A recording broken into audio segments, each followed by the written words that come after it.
किस प्रकार जो बीजाक्षर होता है माँ का, उसका प्रभाव मनुष्य को मिलता है। देवदत्त नाम का एक ब्राह्मण था, उसके कोई संतान नहीं थी और एक ऋषि हुए उस समय, गोभिल ऋषि।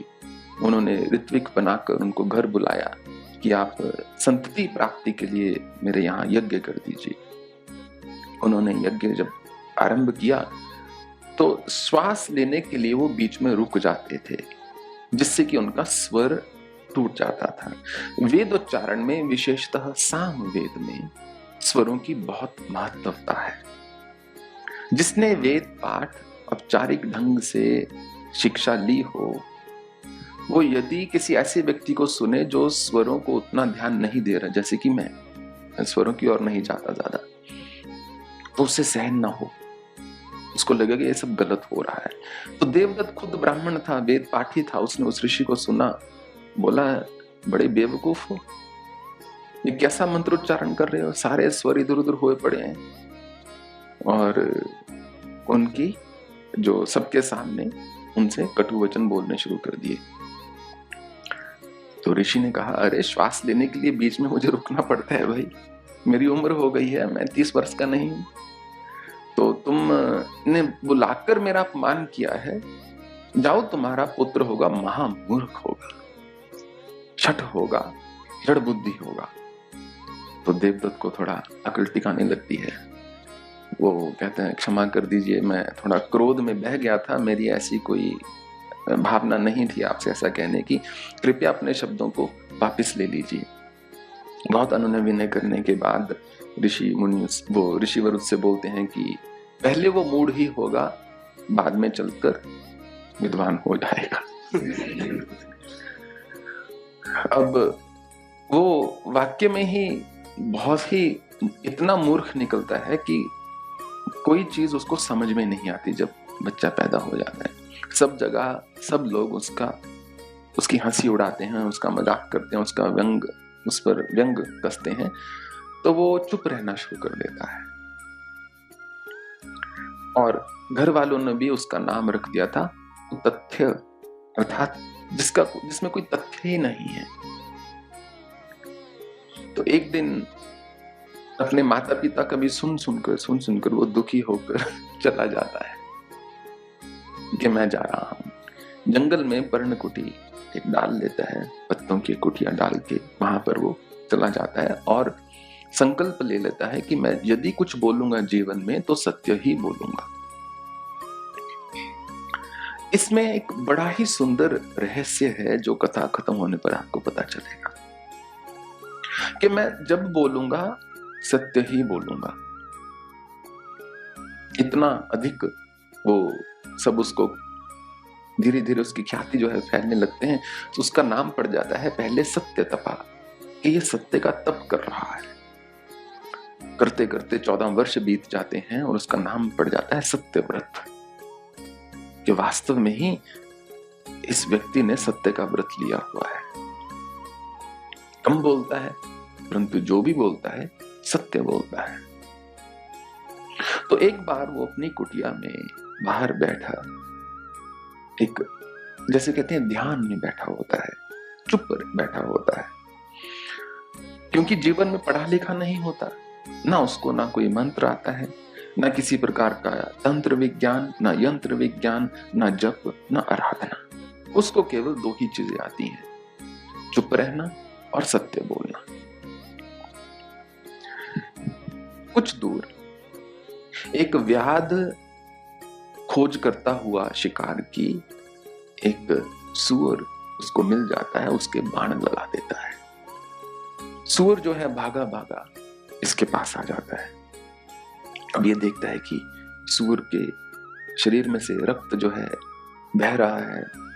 बड़ी दया आती है इसको कि ऐसे ही एक मूक जीव के ऊपर प्रहार हुआ, आघात हुआ, बड़ा गलत हुआ। तो वो बाण को थोड़ा निकाल के सूअर को थोड़ा पानी से वो जगह को साफ करके थोड़ी हल्दी लगा के उसको भीतर ले जाता है। जब सूअर को वो सहला रहा होता है तो बड़े प्रेम से उसको ए ए ए ऐसे करता है। अब बिना अनुस्वार के ये वागव बीज होता है जो ऐंग बन जाता है। अब उसने तो कुछ ही 4-5 बार बोला सिर्फ ये, परंतु देवी माँ उस पर प्रसन्न हो जाती है कि ये मेरे मंत्र का जप कर रहा है, और उसमें ज्ञान का प्रवाह जो है शुरू हो जाता है। इतने में जो निषाद है, जो व्याध होता है, भागा भागा आ जाता है और बोलता है उसको, हे सत्यव्रत, तुमने मेरा यहाँ से सूअर जरूर देखा होगा भागता हुआ, कहीं तुम्हारे पास तो नहीं आया। मेरा परिवार भूखा है, मुझे मेरे परिवार के लिए उसको लेकर जाना है, इसलिए मुझे बताओ वो कहाँ है। अब बड़ी भारी विपत्ति हो गई। एक तरफ एक भूखा परिवार है, यदि वो कहता है मैंने सूअर को नहीं देखा या मुझे नहीं मालूम कहाँ है तो असत्य। यदि वो कहता है हाँ सूअर मैंने कुटिया में अंदर कर लिया है, ले जाओ, तो सूअर की हत्या। अब कौन सा पाप बड़ा हुआ? झूठ बोलना बड़ा हुआ या जीव हत्या में सहाय होना बड़ा हुआ? तो वो बहुत ही सुंदर लिखा है।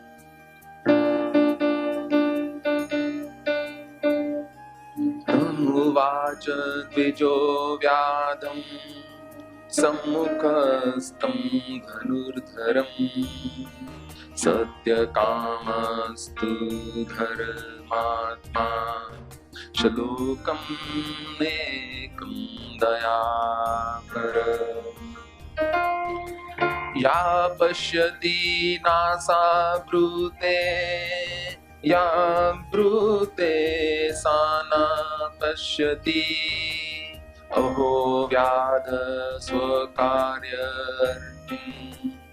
किं पृच्छसि पुनः पुनः।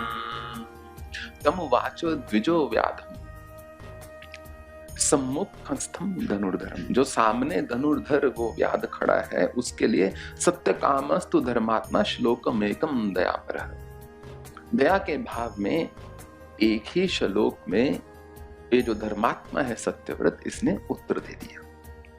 क्या कहा? या पश्यति नासा ब्रूते या ब्रूते सा न पश्यति अहो व्याध स्व कार्य अर्थिन किम पृच्छसि पुनः पुनः।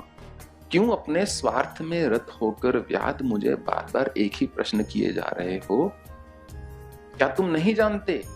या पश्यति नासा ब्रूते, जो देखने वाली आंखें हैं वो बोलती नहीं है, और जो बोलने वाला मुख है वो देखता नहीं है। तो आंखें अपना सत्य देख रही हैं, परंतु मुख जो है अपना सत्य बयान कर रहा है। इसलिए जो मुखरित हो गया वो अंतर्निहित रूप से असत्य है, क्योंकि मुख वो बता रहा है जो उसको लग रहा है कि आंखों ने देखा, परंतु आंखों ने जो देखा वो तो वो बता नहीं सकती। और ठीक वैसा ही देवी उपासना का सिलसिला है कि आपका अनुभव केवल आप ही जानते हो। जो साधना में रत नहीं है वो आपकी जान खा जाएंगे। कुछ अनुभव बता दो, कुछ अनुभव बता दो, कुछ अनुभव बता दो, पर बताने वाला कुछ होता नहीं। और जिस रहस्य की मैं बात कर रहा था इसमें सबसे बड़ा वो रहस्य ये है कि जब आप सत्यभाषी होते हैं तो 1 या 3 बार जपा हुआ मंत्र पर्याप्त होता है। जब आप सत्यभाषी या अल्पभाषी होते हैं, कम बोलें परंतु जब बोलें सत्य बोलें, तो आपकी वाणी में मां साक्षात आकर विराजमान हो जाती है। जो अधम कोटि के मन होते हैं वो लोक चिंता में रहते हैं। कौन क्या कह रहा है, किसने क्या बोल दिया, उसको कैसा लगेगा या इसको कैसा लगेगा। जो थोड़ा सा उससे ऊपर होते हैं, जो थोड़ा सा उनसे ऊपर ज्यादा ज्ञानवान होते हैं, वो लोक चिंता नहीं वो विश्व चिंता में होता है मन। यहाँ ये घटित हो गया, वहां वो घटित हो गया। जो उससे भी थोड़ा श्रेष्ठ होता है वो पदार्थ चिंता में होता है मन। मैं इसको कैसे अर्जित करूं या मैं उस चीज को कैसे अर्जित करूं, कैसे मैं अग्रसर हूं, कैसे मैं बढ़ूं। जो उससे भी ऊपर होता है मन, वो तत्व चिंतन हो जाता है कि मैं क्यों आया हूं, मैं अपने जीवन को कैसे संवारूं या अपने जीवन को आगे कैसे लेके जाऊं।